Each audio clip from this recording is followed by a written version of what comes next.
Eternal rest grant unto them, O Lord, and let perpetual light shine upon them. Magandang araw mga kaibigan, magkapet pandasal muna po tayo. Ito po si Father Nono.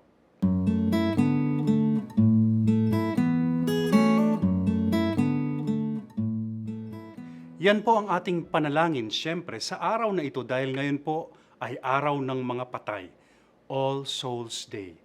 May nagtanong sa akin, isang ginang na kamamatay lang ng asawa. Depressed na depressed ang ginang. Mahal na mahal niya raw kasi ang asawa niya. Alam niya raw yung turo ng simbahan na may buhay na walang hanggan, na si Jesus ay namatay at sino mang nanalig sa kanya may buhay na walang hanggan. Hindi pa po sapat sa kanya iyon. Ano raw ba ang garantiya natin? Paano nga ba tayong makasisiguro na mabubuhay ang mga mahal natin sa buhay na pumanaw na makikita natin silang muli balang araw? Sabi ko po, pag-ibig, love. Sabi ng isang pilosopo, pag ikaw raw ay nagmamahal, sinasabi mo sa iyong mahal, ikaw sa akin, kailanman hindi ka mamamatay.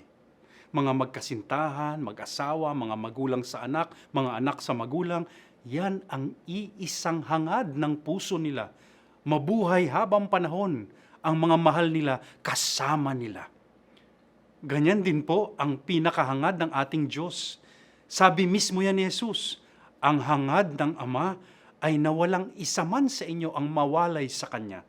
Siya na umiibig sa atin, yan at yan din ang hangad niya, ang mabuhay tayo sa piling niya ng walang katapusan.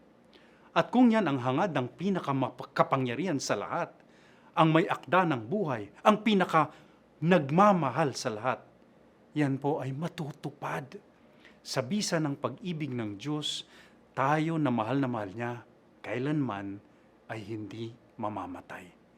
Kaya't lahat ng ating minamahal, muli nating makikita, makakasama sa piling ng Diyos na pinaka nagmamahal. Amen.